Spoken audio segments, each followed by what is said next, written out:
ഒരൊറ്റ പോയിന്റാ ഞാൻ കാര്യമായി പറഞ്ഞത്. നമ്മുടെ ഇബാദത്ത് വെറുതെ ആകരുത്. നിസ്കാരങ്ങൾ, നോമ്പുകൾ, ഇൽമു പഠിക്കുന്നത്, പഠിപ്പിക്കുന്നത്, വാള് പറയുന്നത്, കേൾക്കുന്നത്, സംഭാവന കൊടുക്കുന്നത് ഒക്കെ അല്ലാഹു തആല സ്വീകരിക്കണം.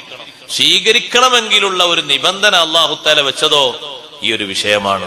അള്ളാഹിന്റെ വസിയ്യത്താക്കി അല്ലാഹു പഠിപ്പിച്ചെന്നത് മാതാപിതാക്കൾക്ക് സേവനം ചെയ്യണം, അവരുടെ പൊരുത്തം സമ്പാദിക്കണം, ഒരിക്കലും അവരുടെ കോപം പിടിച്ചു പറ്റരുത്, അവരുടെ വെറുപ്പ് സമ്പാദിക്കരുത്, സ്നേഹമുള്ള, സന്തോഷമുള്ള, പൊരുത്തമുള്ള ആളുകളായി ജീവിച്ചു മരിക്കണം. അല്ലാഹു തആല തൗഫീഖ് നൽകട്ടെ.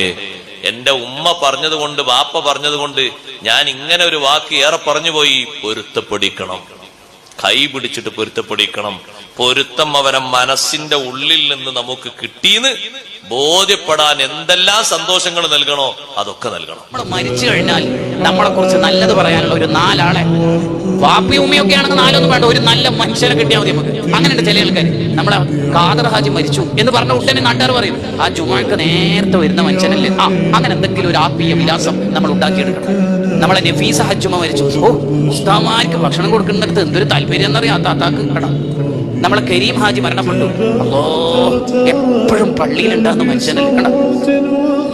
ഇങ്ങനെ എന്തെങ്കിലും ഒരു ആത്മീയ വിലാസം നമ്മളെ കുറിച്ച് ചേർത്ത് വെക്കാൻ പറ്റുന്നത് ജീവിതത്തിൽ ഉണ്ടാക്കിയെടുക്കണം. ഒരു മയ്യത്ത് ഇങ്ങനെ കൊണ്ടുപോകുമ്പോ അബ്ദുല്ലാഹി ഇബ്നു മസ്ഊദ് റളിയല്ലാഹു അൻഹു പറഞ്ഞല്ലോ, നാട്ടുകാരെന്താ മുമ്പനെ കുറിച്ച് പറയുന്നത് എന്നൊന്ന് നോക്കൂ.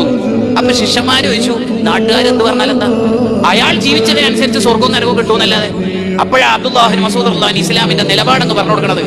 ഒരു മയ്യത്തിന്റെ അടുത്തുനിന്ന് അല്ലെങ്കിൽ ആ മയ്യത്തിനെ കുറിച്ച് 4 മുഅ്മിനീങ്ങൾ നല്ലത് പറഞ്ഞാൽ വജബത് ലഹുൽ ജന്ന, ആ മയ്യത്തിന് അല്ലാഹു സ്വർഗ്ഗം ഷൂറാക്കിയിരിക്കുന്നു.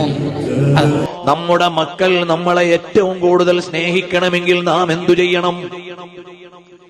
എന്റെ മകന് എന്നോട് വലിയ സ്നേഹം വേണം. ഏത് മാതാപിതാവും ആഗ്രഹിക്കുന്ന കാര്യമാണ്. മറ്റെല്ലാ മക്കളും വാപ്പയെയും ഉമ്മയെയും സ്നേഹിക്കുന്നതിനേക്കാൾ എന്റെ മകൻ എന്നെ സ്നേഹിക്കണം എന്ന് ആഗ്രഹിക്കുന്ന രക്ഷിതാക്കളുണ്ടോ? ഏത് മക്കളെയും മാതാപിതാക്കൾക്ക് ഉപകരിക്കുന്നതിനേക്കാൾ എന്റെ മകനെ എനിക്ക് ഉപകരിക്കണം എന്ന് ആഗ്രഹിക്കുന്ന മാതാപിതാക്കളുണ്ടോ? അവര് ചെയ്യാനാണ് ഞാൻ പറയുന്നത്.